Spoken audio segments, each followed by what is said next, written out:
So we are ready to start. Thank you so much, and so excited to welcome our next session, Tips, Tricks, a Practical Guide to Co-Production with Children and Young People.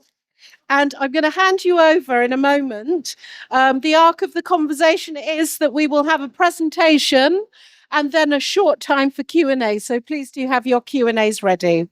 So thank you, Lizzie Short, Sarah English, Staffordshire History Centre. Thank you. So hello, everyone. We are Lizzie and Sarah. We're from Staffordshire County Council's Archives and Heritage team. And with excellent timing, Lizzie has lost her voice today. So I will be doing all the talking and she will try and mime some activities for you. So we will make the best of it. But co-production has been at the heart of our heritage careers. So we're here today to tell you about some creative engagement methods that you could use when working with children or young people. And we've been lucky enough to work together on two really exciting projects that have had co-production right at the heart of what we've been doing. But let's start off with, what is co-production? You might have your own idea. You might have heard lots of definitions. You might have no idea at all. We think it's really important that you find a definition that works for you. For us, it's meaningfully involving your audience at the start of your project. If you think of consultation as your audience giving feedback on an idea that's fairly formed or worked up, co-production is your audience providing you with the ideas to take forward. So always involve your audience as early as possible. So today we're going to be doing three things with you. We're going to share two brief case studies about the co-production that we've worked on. We're then going to let you have a go. I'm not sure how chaotic it might be in the theatre, but we'll try our best. So we'll let you try out some co-production techniques. And we're going to be sharing our 10 top tips for you to help you really get an idea of how you could do some co-production. And just remember that any interaction in this session today is completely optional. I'm not going to force anyone to do anything they don't want to. And that really brings us on to our first top tip. You need to establish a safe space for sharing. You really need to make your audience feel like they're free from judgment and that they can contribute as much or as little as possible. So try and remove any expectations or pressure. Let them know what they can and can't do clearly, and let them have some space to create change if they ask for you to do something differently. So we hope this will be a safe space. We hope this will be fun. So do join in as much or as little as you want to today. And this principle of a safe space was really, really key for our project, which was Mini Brum. So I don't know if anyone's been to Birmingham Science Museum. Yeah, can I have a show of hands if you've seen Mini Brum in action? Fantastic, a few of you. If you haven't and you can't get to the Midlands, please do look on the Think Tank website or on the YouTube channel, because it is an incredible space to experience. So Mini Brum is a creative STEM gallery where children learn about science through role play. And co-production was put into Mini Brum right from the very start. It was a new way of creating a gallery with children, by children, and for children. So right at the very start, every single part of Mini Brum was designed by children that were under 8 years old. So they were given real choice to have input into all decisions.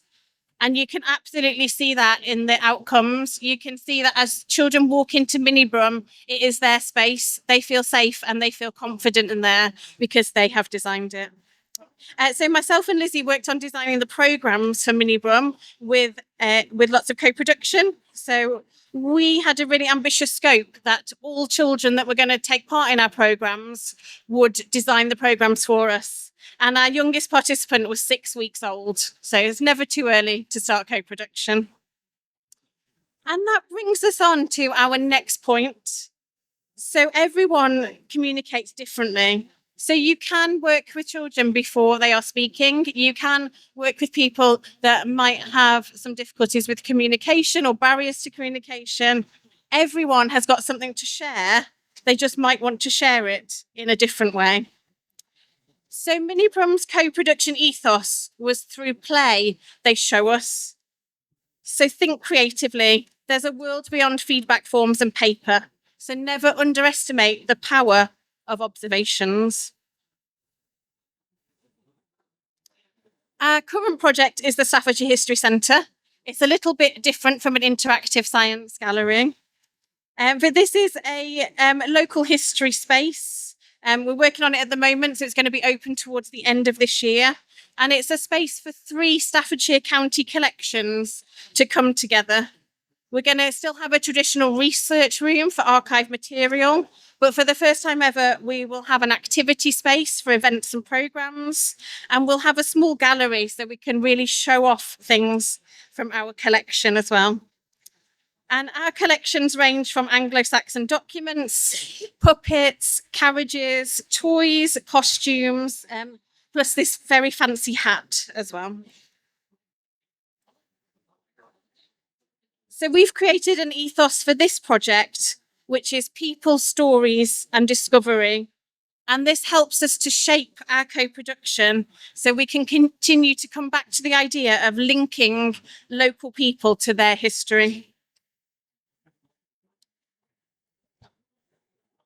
For this project, we have undertaken some really extensive co-production, and we've had the luxury of being able to do that in the run-up to the launch of the building itself. So we've worked with different groups, different ages. We've been out to different venues. We've tried out different activities. We've tried out different feedback styles and different communication styles. And that co-production has developed everything from the objects that will go on display, the interactives that people will use, and the programs we will run, both the informal and the formal learning programming. So we've done some meaningful consultation across every aspect of this project. And our co-production cohort for the History Centre will be able to come inside when it opens, and they'll be actually able to see their ideas in front of them. So that's really important for us, that we've taken their ideas through right from the first time they told us something to them being able to see it in practice in our displays and in our programs. So our informal learning plan has completely changed. We had a fantastic consultant to write it, but he wouldn't recognise it now because our co-producers have turned it on its head, completely changed it. So our next tip is to try and be unified by having a shared vision. So communicate really early with your audiences, establish what the project's aims, vision and approach is going to be. And it's really important to make sure you set your expectations at the start and that they understand what's going to happen right at the start of the process. We think an ethos can be really useful. It can guide your planning and your work. But it can also be a tool. If you hit a roadblock, you can come back to your ethos and it can help you refocus on what you're trying to achieve.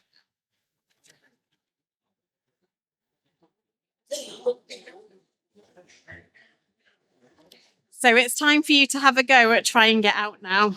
So we're going to share some tried and tested co-production methods. We're going to let you have a go and we're going to see it in action. So our vision for about the next 10 to 15 minutes is that we are designing a new history centre, which bears no legal relevance to the real life Staffordshire History Centre. It's a pure coincidence. So we're going to make the Museums and Heritage Show History Centre. We've got our logo and we're ready to do some co-production with our co-production cohort. And we want to really create an award-winning heritage space. So the first thing we're going to do is we're going to try a playful activity. So we would always start with something playful, fun, that has some movement in it. But I don't want anyone to panic. We're not going to make you get up and dance. Although we have done that with groups before. So we would like you to help us share some ideas about our collections. So if you have a sign on a stick anywhere near you, you might need to look under your chair, you might need to look next to you. We would like you to hold it up for us. Oh, fantastic.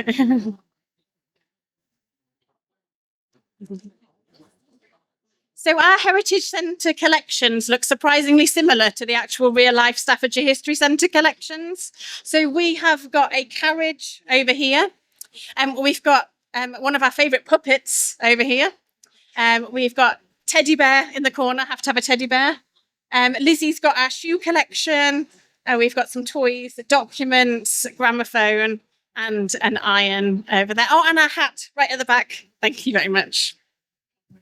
So what we would like to try and get you to do is to make some choices by doing some movement. So we're going to do this through actions. So we would like you all to have a little look around at the collections, and we would like you to look at the one you think is the most interesting or intriguing. And if you could just tap your head to show me that you're thinking really hard about how intriguing that one is.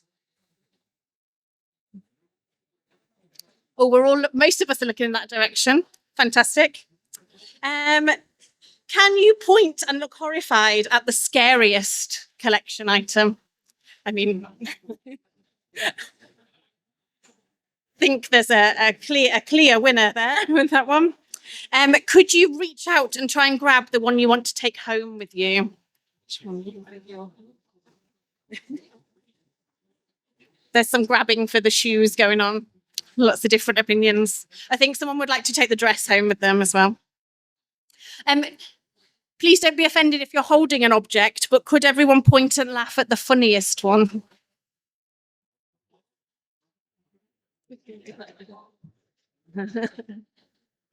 Thank you very much. And finally, just to finish off, we really want to know your favourite. So could you do your heart hands and frame your very favourite object for us?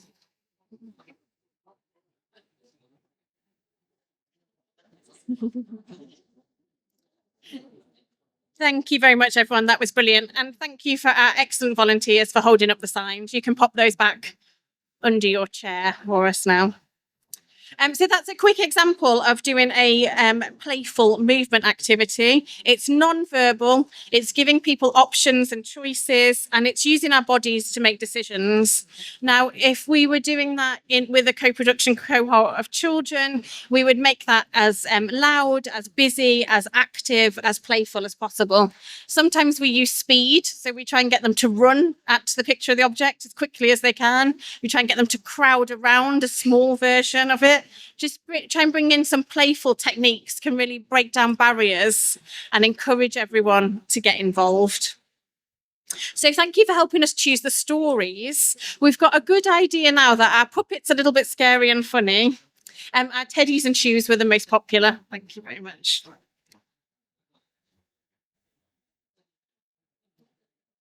So this really brings us on to our next tip, which is to make things really personal. So try and make your co-production techniques fit the needs of your audiences. I'm not going to make you try and run around in here, but also I wouldn't want a group of young children to feel like they had to sit down or work at a table.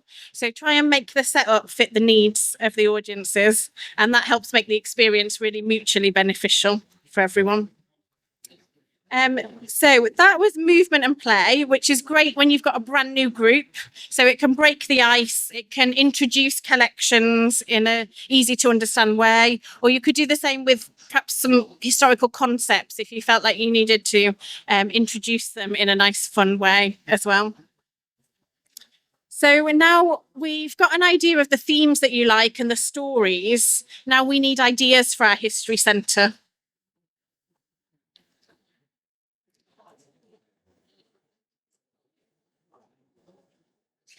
And we want our ideas to fit around our collections as well.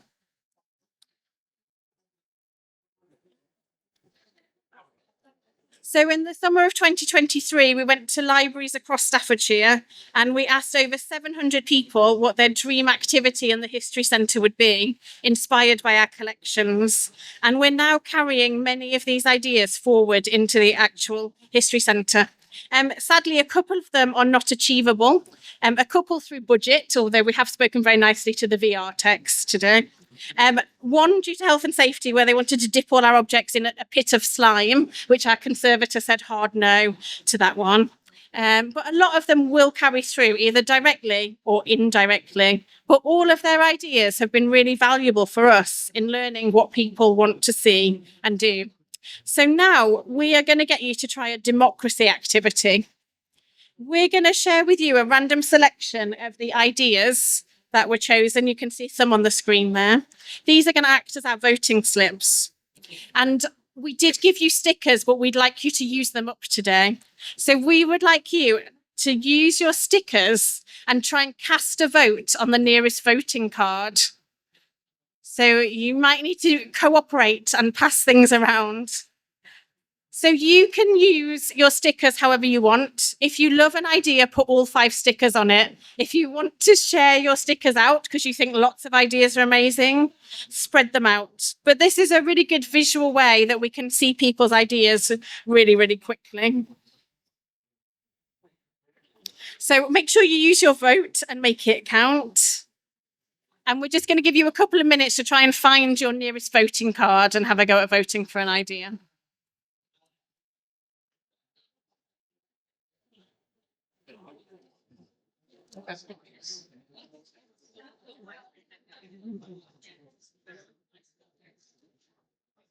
We'll just give everyone a little second.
Oh, if you've finished your voting, you can start handing your voting cards in. If not, you've got about 20 seconds left, so vote quicker if you can.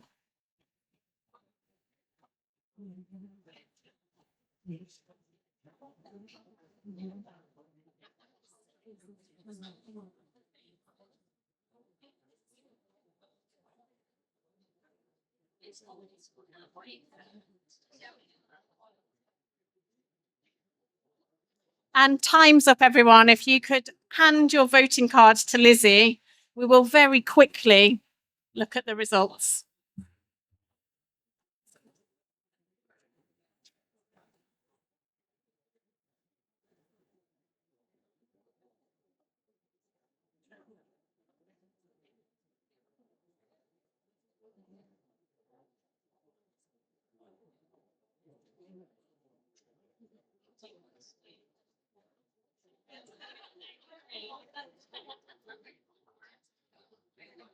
It's very tense now. We're doing some very quick counting to see what came out on top.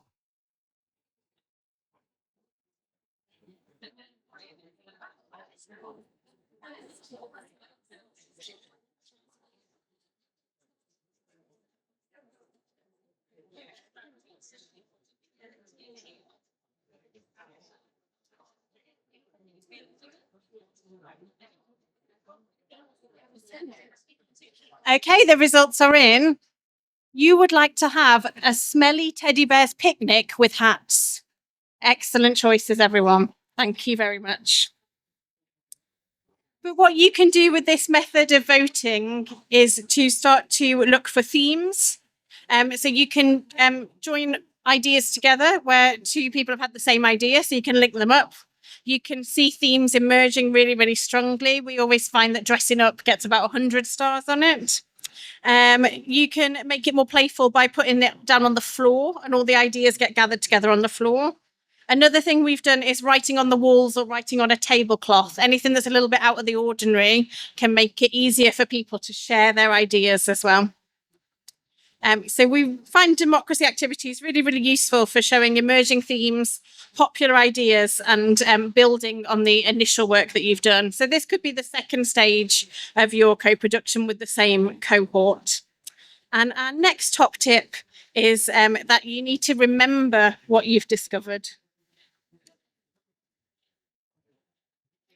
So keep a record of everyone's contributions, create summaries, take photos, discuss with your team, and record and review. So you might need to revise your approach at this stage, but it's really important that you gather that evidence. So you do have the output itself. So you've got things like the voting resources you've used, but try and record and reflect on your experiences of the activity as well.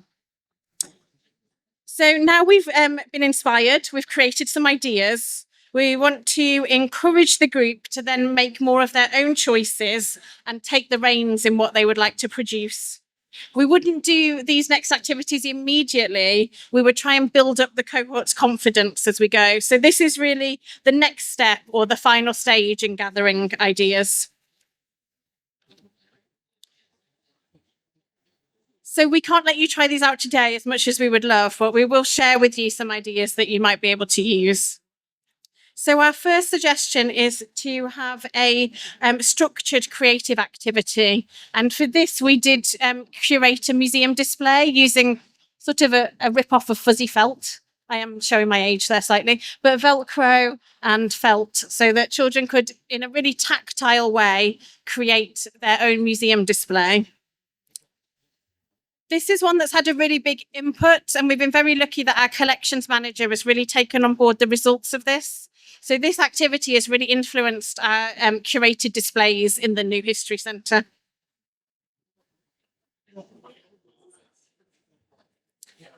Another idea is to use a structured creative activity like a colouring sheet. So we made our own colouring sheets of our own collections, and then we made sure we had free writing space available. Oh, thank you, Lizzie. And we made sure we put our social media handles on the back of the colouring sheet so that we can maintain that link with our audiences. Another free write activity that we used was to create our own bunting. And we found this was a really engaging way and a little bit more exciting than a blank piece of paper. It's a small space to write on, and it grows and grows and grows every session. So we found that people wanted to join in because they wanted to add to our bunting. We also use it to decorate our activities and draw people in as well. But our most successful free creative activity has been our craft and chat. So we know that families love to sit down and do a craft together. But we found that if we found something that was directly linked to our collections, it could be a purposeful craft. So we could have some really meaningful conversations with them whilst they were being creative. So 3 examples. We started off looking at our photography collection, and we wanted to know how we could engage young children with our county photography collection, which is all kinds of different photographs, images, maps.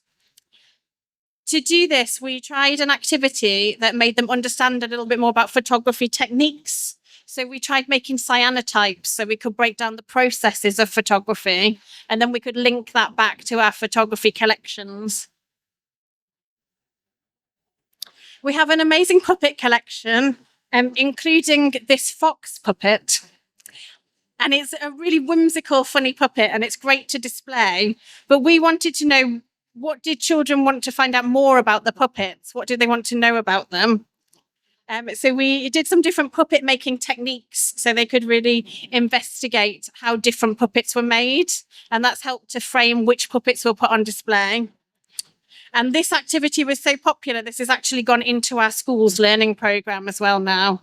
So really unexpectedly fun activity.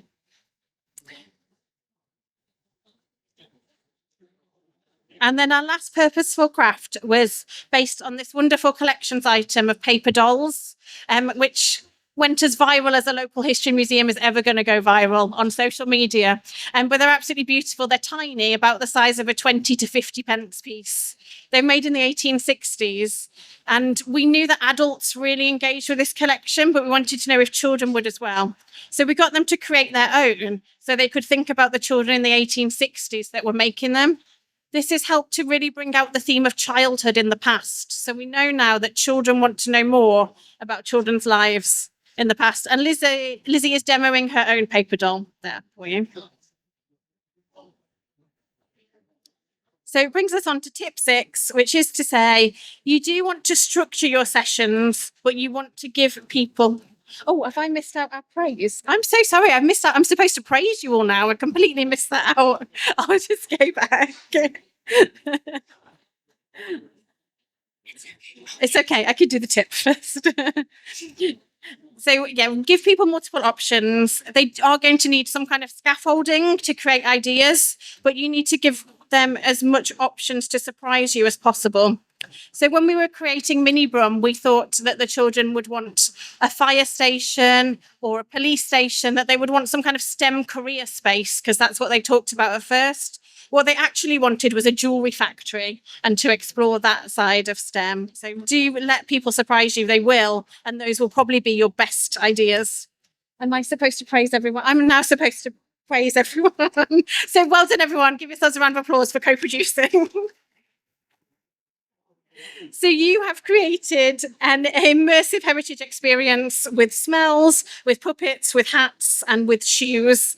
We give you our sticker of excellence, and we hope that people will flock to see our new heritage centre. So thank you very much for trying out co-production today. We're just going to finish off with our final 3 tips that we hope will be really helpful for you if you're going to try and do some co-production. So the first thing to think about is that co-production can be challenging because it might be a new approach for you. So don't be afraid to collaborate outside of your usual circle. Remove any pressure to do it all yourself and invite external experts to join in the fun. But we really want you, when you're looking for experts and partners, to think differently. So try and remember that an expert in childhood is probably a child, not a child development professional. So think about who can help you. You might also need to think about who you work with. So if you're creating a new gallery and, for example, the graphic designer's not happy taking feedback from an 8-year-old, you might need to think about how you're going to work with that designer, or do you need a different designer? Co-production does take a lot of time and it does take a lot of resources. We want to be really honest about that. It's labor intensive and it's resource heavy. But most of the times things haven't worked for us is actually because we haven't just made enough time. We haven't given an idea enough breathing space. So you're going to need to advocate, celebrate, and get some buy-in from the people who control your time and your money. So there will be things that don't work, but don't panic. There's no mistakes in co-production. If something doesn't work, you've learnt it doesn't work, and you've learnt that from the audience. So that's a really vital learning opportunity. So take risks, trust yourself, get some buy-in, make time. That's the best way you can approach that. And our final pitfall, I think, is one that comes across in a lot of different projects. It's not sustaining relationships at the end of a project. So we don't want to lose that value of the connections you've worked so hard to make. So you need to maintain relationships with communities and audiences at the end of the project. So try and give them a sense of ownership so they come back to you. Try and promote some further participation. Even if it's going to be very light touch in the future, make sure you stay in touch. And remember, you can recruit your co-production cohort as your most ardent advocates. So we've come towards the end of our presentation now. Thank you so much for joining in. Lizzie, is there anything you want to try and add? Lizzie's very disappointed that she couldn't speak to you today.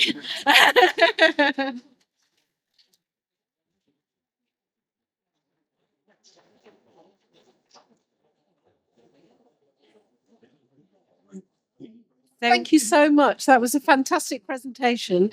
And we somehow need to shift from really interactive, to a moment now where you have Q&A. We have approximately 5 minutes odd. So if I can invite you just to start thinking of your questions while we get ourselves sorted. Are these to give out? Do you want to do that while we're talking? Are these to give out?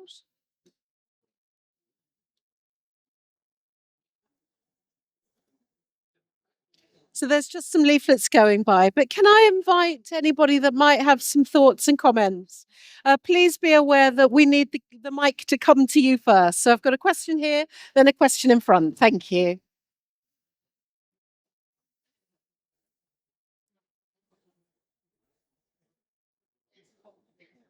That button was too complex for me.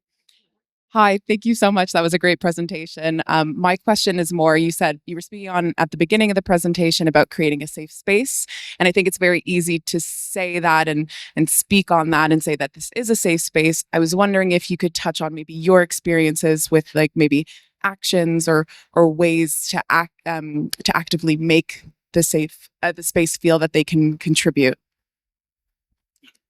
So I think, can everyone hear me? Yeah. So I think one of the ways you can get around that is to make sure people know that their ideas are going to be taken on board, that they are going to have some meaningful input into your project. We found with children, them knowing that they were actually going to produce something and what the end product was going to look like, help them to feel comfortable. I think we have found challenges in that. We've had one child that really struggled to contribute in a session, and we just very practically tried to remove the pressure. So gave them a physical other space, remove them from the group, tried to be very low pressure in our questioning. And I think also the techniques that you can use as well. So using non-verbal techniques again, I think that can help take a lot of pressure off people. Lizzie, I wonder if you can touch on, for those ideas that you couldn't take forward, as you said, was there a different way that you had to navigate and negotiate that? Yeah, so we had to make sure that we were really honest at the start. And if we couldn't take an idea forward, we gave the children a really clear reason why we couldn't. So we were very honest at the start. And there's now a lot of 5-year-olds in Birmingham that know that museum budgets are really small, because I had to keep telling them over and over again. So I think you can just be really honest with children and be really, really realistic with them as well. Thank you. I know you have another question here. Thank you. Hello. I just wondered if you had any advice on how to generate initial ideas. I'm thinking, especially from the Migration Museum, we don't have a collection to draw upon. So if you had any really good tips or activities that would work for that. So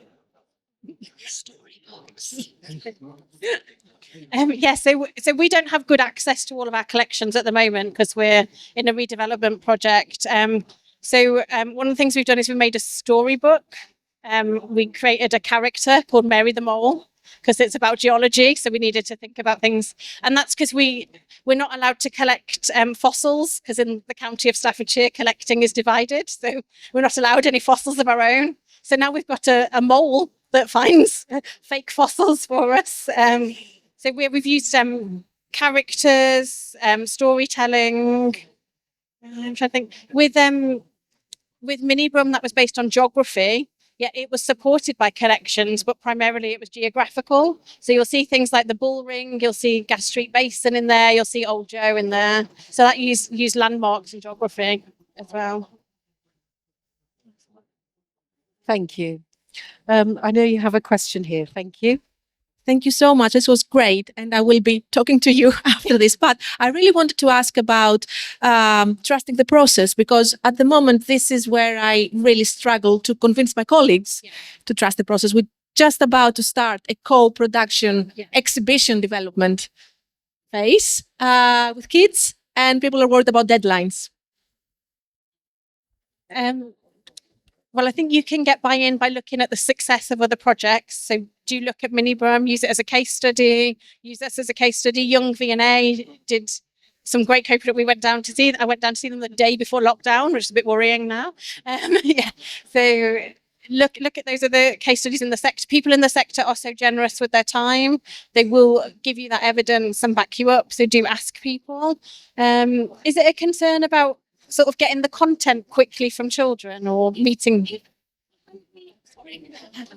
You know how exhibition development has its own life, whether co-production will disrupt this life cycle and basically. Yes. So what we did is we were very, very honest, and we said to the designers, you are going to be directed by the children, and that is tough. And if you can't work like that, we'll have to get another designer. And we had to get another designer. If you're going to center the co-production process, you've got to be honest, and you've got to center those children if you really want to get the most out of it. But teachers are used to working to deadlines, so teachers would be happy if you say you've got to do it quickly. There are ways of turning things around quickly. Thank you. I wonder if there's any further questions here today. I know you're going to be around for a mo. I really want to see the realization of our new museum, please. I just wondered if I can ask with a closing question about what does co-production mean for you next? That's a really good question, because obviously at the moment we've got the luxury of time and we've got the luxury of funding, but we won't have either of those things from next year. So for us, it's about making sure we keep that ethos. So we're in all of our engagement planning, we will keep that ethos, we'll come back to it, and we won't do anything without making sure our audiences have a say in it. Thank you. And with that, I'd like to close the session with thanks, Lizzie Short, Sarah English. You managed without a voice. So please, can we say thank you, Staffordshire History Centre? Thank you.